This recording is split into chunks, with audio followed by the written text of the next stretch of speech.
تو یہ پینٹنگز کا مجھے شوق اپنے والد سے میں نے انہیریٹ کیا. پینٹنگ سے ماشاءاللہ بات ہوگی. آپ تھوڑا ہمیں بچپن کی بتائیں, کہاں اسکولنگ کی, کہاں کالج لائف گزارے, کوئی شرارتی قصہ ہے اگر؟ میری جو اسکولنگ تھی وہ کراچی میں حبیب پبلک اسکول سے شروع ہوئی.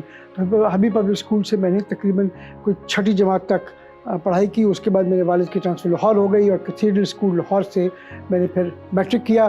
اس کے بعد ایف سی کالج لاہور سے میں نے بی اے کیا. پھر میں امریکہ چلا گیا پڑھنے کے لیے, جہاں سے میں نے ماسٹرز کیا کمیونیکیشنز میں ویلانووا یونیورسٹی سے, پینسلوینیا سے. اسکول اور کالج کے تو بہت سارے قصے ہیں. کیتھیڈرل اسکول لاہور کے قصے اور ایف سی کالج لاہور کے قصے بہت یاد رہے. کیتھیڈرل کے بہت سارے دوست ہیں جو اب بھی رابطے میں ہیں. اس سے پہلے کہ حبیب اسکول کے تو دوست جو ہیں وہ یاد نہیں رہے کون تھے, کہاں تھے. کبھی کبھی ملاقات ہو جاتی ہے. ان میں سے ایک سے جو ڈاکٹر سعد خالد نیاز ہیں, ان کو میں پہچان گیا تھا ان کے نام سے. پھر ان کو میں نے یاد کرایا تو ان کو تھوڑی سی یاد تازہ ہوئی. کیتھیڈرل اسکول لاہور کے جو کلاس فیلوز تھے وہ سب تقریباً سب کے ساتھ میں رابطے میں ہوں. یہاں کراچی میں ایک ہمارے دوست ہیں جنہوں نے ایک قسم کا گروپ بنایا ہوا ہے, جس کے اندر جتنے بھی کراچی میں کیتھیڈرل اسکول کے اسٹوڈنٹس ہیں وہ ایک دوسرے کے ساتھ رابطے میں رہتے ہیں, ملتے رہتے ہیں ایک دوسرے کے ساتھ. اس طریقے سے کالج کے لوگوں کو ملتے رہتے ہیں. پھر میں امریکہ میں جو چلا گیا تو وہاں پہ بھی جو کچھ کلاس فیلوز تھے ان سے رابطہ رہا. ان میں سے ایک کلاس فیلو جو ہے میرا وہ لنڈن میں ہوتا ہے, اور اس سے بہت عرصے کے بعد میرے خیال میں کوئی پچھلے 5-6 سال بعد 5-6 سال ہوئے اس سے ملاقات ہوئی. 13 میں میرے خیال میں یا 14 میں میرے خیال میں امریکہ گیا. تو وہاں پہ اپنی یونیورسٹی کو ایک بار وزٹ کرنے کا موقع ملا بہت سال کے بعد. تو جو نوسٹالجیا تھا وہ وہاں پہ ہوا. 1964 میں میرے والد کی ٹرانسفر کراچی ہو گئی. وہ کراچی آ گئے لیکن ہم لاہور چلے گئے. 1 سال ہم نے لاہور گزارا کیونکہ میرے نانا کی طبیعت خراب تھی, وہ کینسر کی لاسٹ اسٹیج میں تھے. تو ہم نے تقریباً 1 سال لاہور میں ان کے ساتھ گزارا.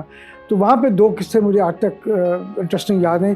ایک تو جو میں نے پہلی فلم دیکھی اس کا قصہ ہے, اور وہ بہت ہی خوفناک قسم کا میرا ایکسپیرینس تھا. میری پھپھو جو تھیں وہ مجھے لے گئیں ایک فلم دکھانے کے لیے. اس کا نام مجھے یاد نہیں ہے لیکن وہ ڈریکولا کا پاکستانی ورژن تھا, اور ریحان ایک ایکٹر تھے جس نے اس کے اندر ڈریکولا کا پاکستانی ورژن کا کردار ادا کیا تھا. تو اس کو دیکھ کے بہت ڈر لگا, اور اس کے بعد میں نے بہت عرصے تک کہا کہ میں نے فلم نہیں دیکھنی, میں نے سنیما ہاؤس میں دوبارہ نہیں جانا. دوسرا جو ایک انٹرسٹنگ قصہ مجھے وہاں کا یاد ہے وہ یہ کہ ہم جہاں رہتے تھے تو وہ رائل پارک ایک جگہ ہے لاہور میں, اس میں ہم میرے نانا کا گھر تھا, تو وہاں رہتے تھے.